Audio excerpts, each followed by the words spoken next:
আমার বন্ধুরা, আশা করি তোমরা ভালো আছো। ওয়েলকাম টু মাই চ্যানেল অনার সুব্রোস। আজকে আমাদের আলোচ্য বিষয় একটি কবিতার নাম the world is too much with us. The world is too much with us, written by William Wordsworth. এই কবিতাতে উইলিয়াম ওয়ার্ডসওয়ার্থ তার লক্ষ্য রেখেছেন যে তার চারপাশে, অর্থাৎ আমাদের চারপাশে যে মানুষেরা রয়েছে তারা পাগলের মতন অর্থের পেছনে ছুটছে। একটি কথা, অর্থ চাই, আর কিছুর দরকার নেই। অর্থ থাকলে সব থাকবে। তাহলে এই কবিতায় বিশেষ একটি দিকে লক্ষ্য রেখেছেন যে আমাদের চারপাশে যে মানুষজন তারা পাগলের মতো অর্থের পেছনে ছুটছে। আর এই বিষয়টি কবি মনকে ব্যথিত করেছে। অর্থের পেছনে ছুটতে ছুটতে মানুষ তাদের মানবিক দিকগুলো বিসর্জন দিয়েছে। মানুষ, তার মধ্যে মানবিক কিছু গুণ থাকাই উচিত, কিন্তু অর্থ এমনই জিনিস, এমনই বিষয় যে অর্থের জন্য মানবিক গুণগুলোই চলে গেল। তাহলে মানুষ থাকলো কোথায়? মানুষের যদি মানবিক গুণগুলোই চলে যায়, অথচ আমরা মানুষ হিসাবে দাবি করছি, তাহলে দাবিটা অর্থহীন হয়ে যাচ্ছে না?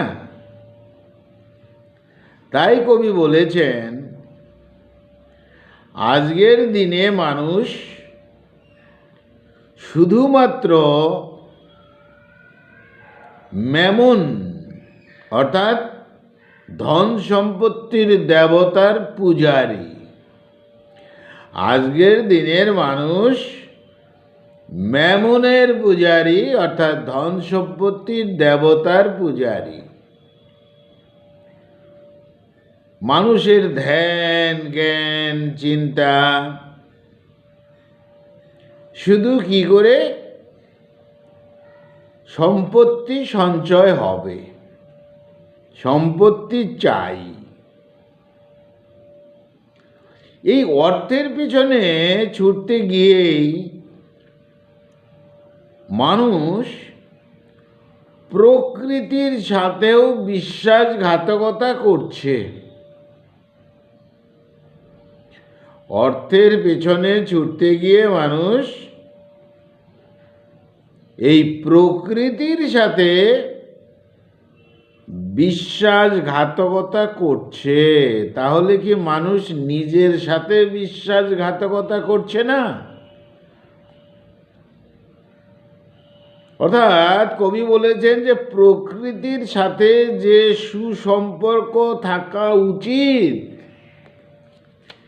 সেই সুসম্পর্ক আর থাকছে না।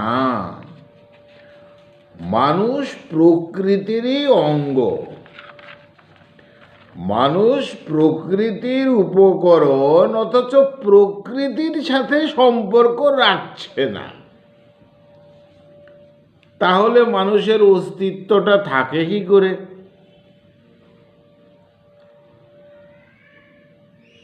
প্রকৃতির সাথে মানুষের সম্পর্ক নষ্ট হওয়ার বিষয়টি কবিকে যথেষ্ট ব্যথিত করেছে।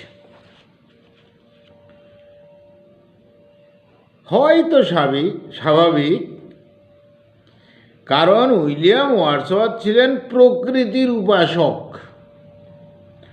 উইলিয়াম ওয়ার্ডসওয়ার্থ ছিলেন প্রকৃতির পূজারী। আর তিনি যদি দেখেন যে প্রকৃতি বঞ্চিত হচ্ছে, প্রকৃতি অত্যাচারিত হচ্ছে বা প্রকৃতি ধ্বংস হচ্ছে, তাহলে একজন প্রকৃতির উপাসক হিসাবে তিনি তো যন্ত্রণাগ্রস্ত হবেনই।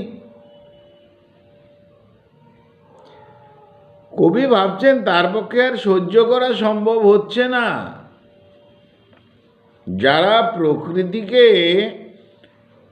নষ্ট করছে,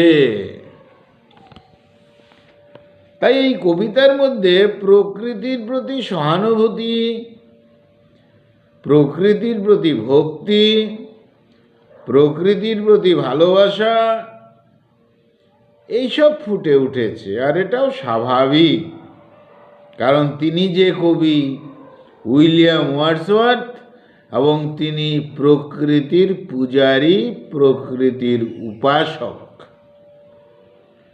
অর্থাৎ কবিতার মূল বিষয়টি হল অর্থ উপার্জনের নেশায়, অর্থ উপার্জনের নেশায় মানুষগুলো ইঁদুর দৌড়ে দৌড়াচ্ছে,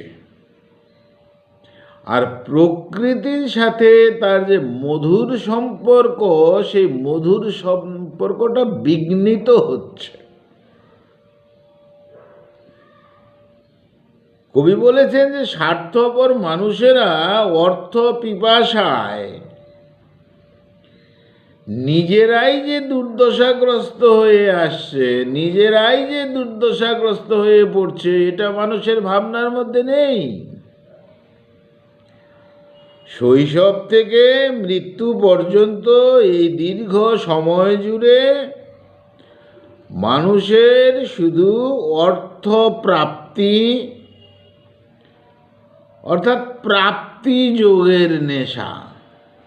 আমি চাই, আমি চাই, আমি কোথায় পাই, আমি কোথায় অর্থ পাই। এই অর্থই জীবনটাকে নিরর্থক করে দিয়েছে। আর এইসব স্বার্থপর মানুষেরা প্রকৃতি থেকে নিজেদেরকে বিচ্ছিন্ন করে নিচ্ছে। ভাববার বিষয়। আমরা প্রকৃতির উপকরণ, আমরা প্রকৃতির উপর বেঁচে আছি। আবার প্রকৃতির শোভা আমাদের আনন্দ দান করে, আমাদের মনকে ভালো রাখে, আমাদেরকে সুস্থ রাখে। অথচ আমরা প্রকৃতির থেকে বিচ্ছিন্ন হয়ে যাচ্ছি, তাহলে তো আমরা অসুস্থ। কবি বলেছেন মানুষ এখন ভুলে গেছে চন্দ্রালোকে নৃত্য করা সমুদ্রের ঢেউ চোখে পড়ে না, বাতাসের গর্জন চোখে পড়ে না। কোনো কিছুতেই মানুষ বিচলিত হয় না। মানুষ যেন অন্য ঘরনায় হয়ে গেছে। কবি একটা বিশেষ কথা বলেছেন এই কবিতার শেষে। কবি বলেছেন তিনি তার ধর্ম বিশ্বাস ত্যাগ করেও, তিনি তার ধর্ম বিশ্বাস ত্যাগ করেও প্রকৃতি প্রেমে অনড় থাকতে চান। ধর্মীয় বিশ্বাসে বেশি গুরুত্ব, তথাকথিত ধর্মীয় বিশ্বাসে বেশি গুরুত্ব দেননি আমাদের কবি। তার থেকে প্রকৃতি প্রেমের ধর্মের প্রতি তার গুরুত্ব বেশি। তাই তিনি বলেছেন যে ধর্ম বিশ্বাস এসব আমি ত্যাগ করতে পারি, কিন্তু প্রকৃতি প্রেমে আমি অনড় থাকতে চাই। তিনি যে প্রকৃতির উপাসক, তিনি তো বলবেন, বলাই উচিত। তাহলে দেখা গেল কবিতায় যে মানুষ অর্থের পেছনে, সম্পদের পেছনে ছুটতে ছুটতে ছুটতে ক্লান্ত, প্রকৃতির সৌন্দর্য বিষয়টিকে ভুলেই যেতে বসেছে। প্রকৃতির মধ্যে যে সৌন্দর্য আছে সেটা ভুলেই গেছে।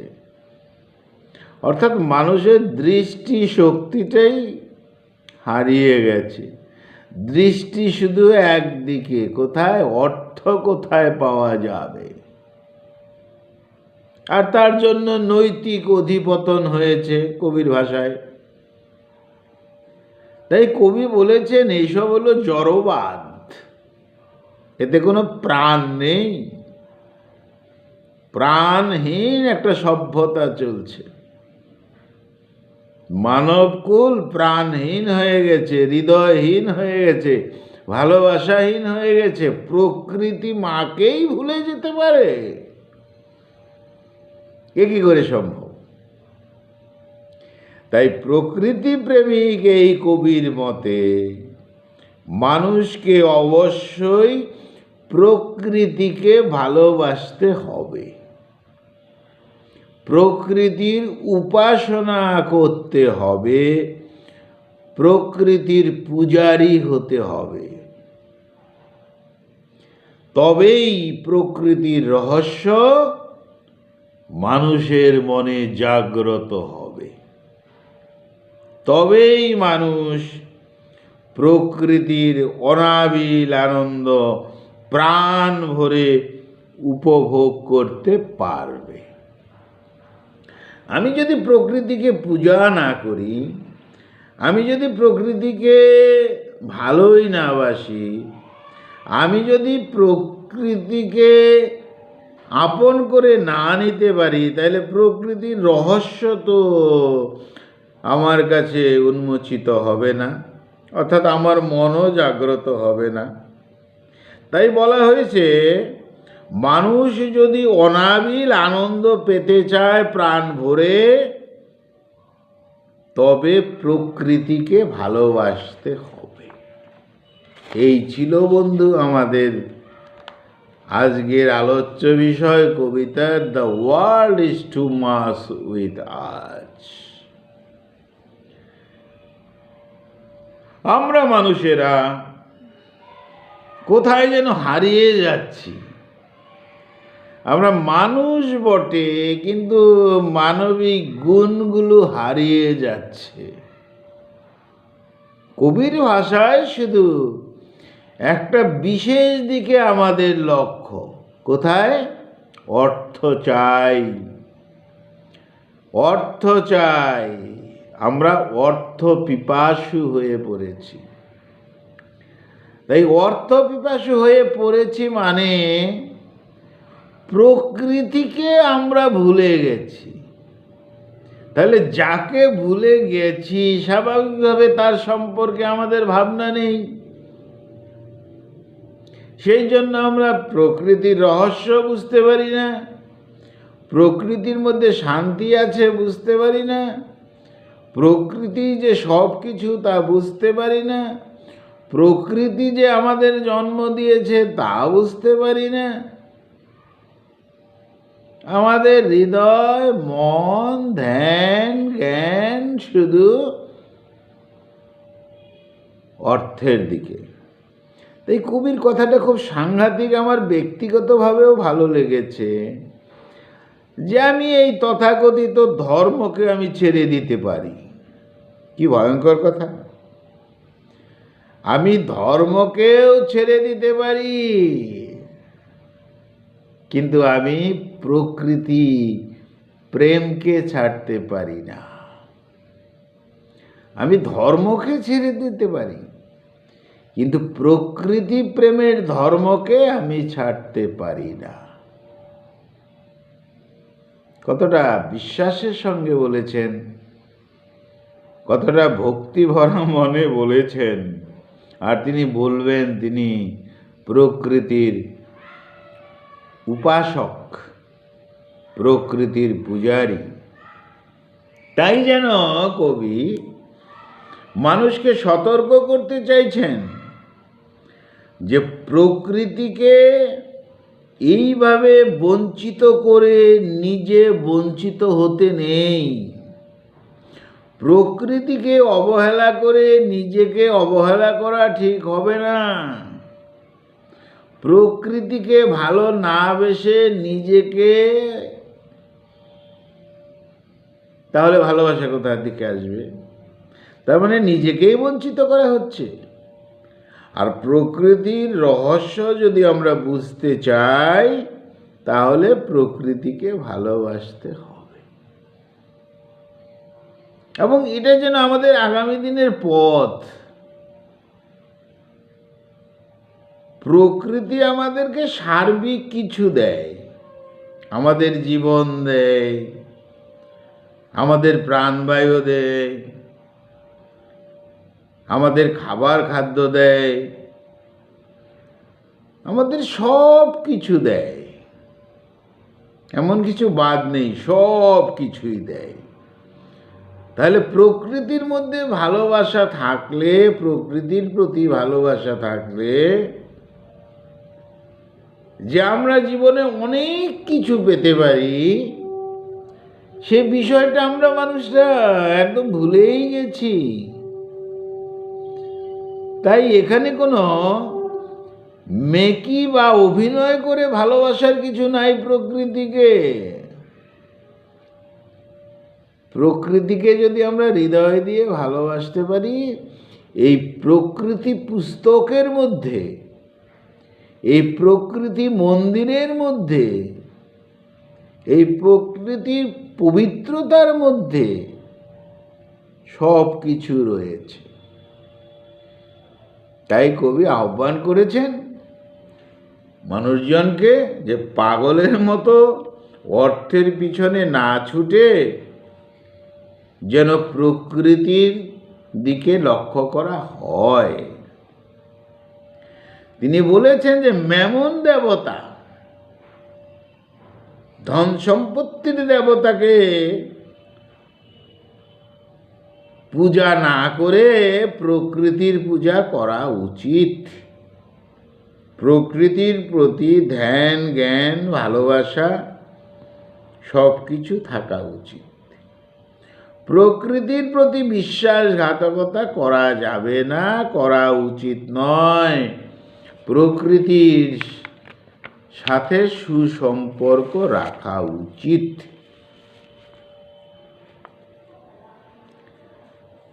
প্রকৃতিকে ভালোবাসার সাথে সাথে নিজেকে ভালোবাসা শেখা উচিত। যাই হোক, তাই তিনি বলেছেন মানুষ যেন সম্পদের পিছনে ছুটতে ছুটতে আর ক্লান্ত না হয়ে যায়, কারণ তাহলে মানুষের নৈতিক অধঃপতন ঘটছে। অর্থাৎ প্রকৃতির উপাসনা করতে হবে, প্রকৃতিকে ভালোবাসতে হবে। এই ছিল আমাদের আলোচ্য বিষয়। আমাদের আজকের কবিতা ছিল the world is too much with us, written by William Wordsworth. বন্ধুরা ভালো থেকো, আমার চ্যানেলটা সাবস্ক্রাইব করো। Thank you.